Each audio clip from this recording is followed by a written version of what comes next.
Hello, it's Claire from CF McEwen. That's me holding a silkworm for the first time. I'm in Hoi An Silk Village in Vietnam, where they preserve the traditional methods of sericulture, the rearing of silkworms for silk production. In the garden they grow mulberry trees, whose leaves feed the little silkworms. They will eat nothing else, and you can't trick them. Leaves are collected every day whilst the worms are growing. Here you can see how they only eat the tender part of the leaf, leaving the vein of the leaf behind. The worms are about 10 to 12 days old at this stage. They're hatched originally from an egg laid by the female moth, the egg the size of a pinhead. They grow and eat for about 30 days, building up their energy reserves for the pupa stage, which is when they begin to spin their cocoon. This clip shows the worms starting to pupate. They're at the early stages of spinning their silk cocoon, making a figure of 8 action with their head. The cocoon will be made of one long continuous strand of silk, up to about 1.5 kilometres long. The cocoons will vary in colour from cream, yellow and white, depending on the genetics of the worm, and will take 2 to 3 days to complete the cocoon around themselves, which acts as protection while they metamorphosise into a moth, and if allowed to, will hatch out in about 2 to 3 weeks' time. In commercial sericulture, the cocoons are prevented from hatching and boiled in order to remove the one long strand of silk intact. 6 to 20 cocoons will create one silk strand strong enough for weaving, depending on the weight of cloth required.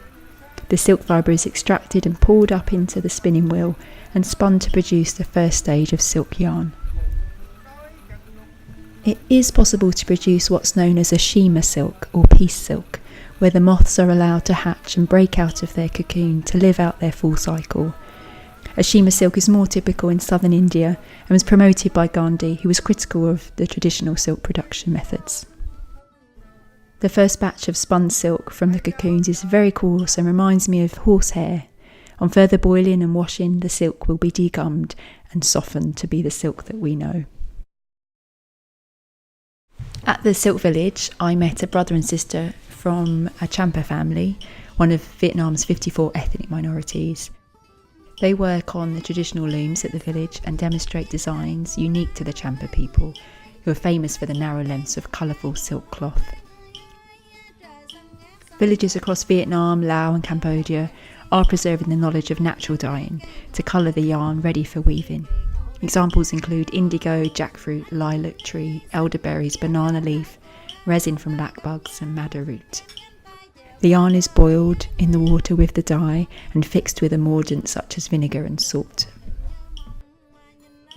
In another silk village in Cambodia, I was able to observe the stages behind ikat weaving.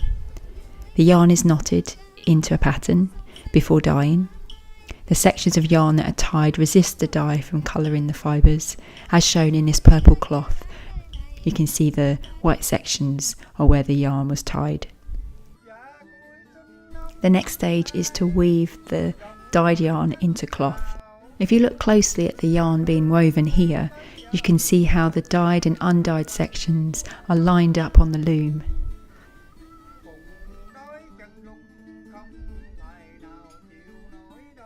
The weavers work at speed, moving the boat shuttle of yarn back and forth across the loom, the weaving of the warp and weft in action.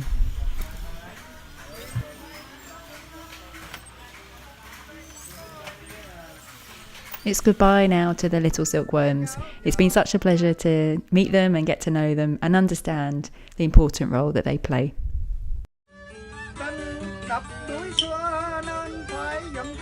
I'll leave you with a performance by local musicians on the banks of the River Mekong in southern Vietnam.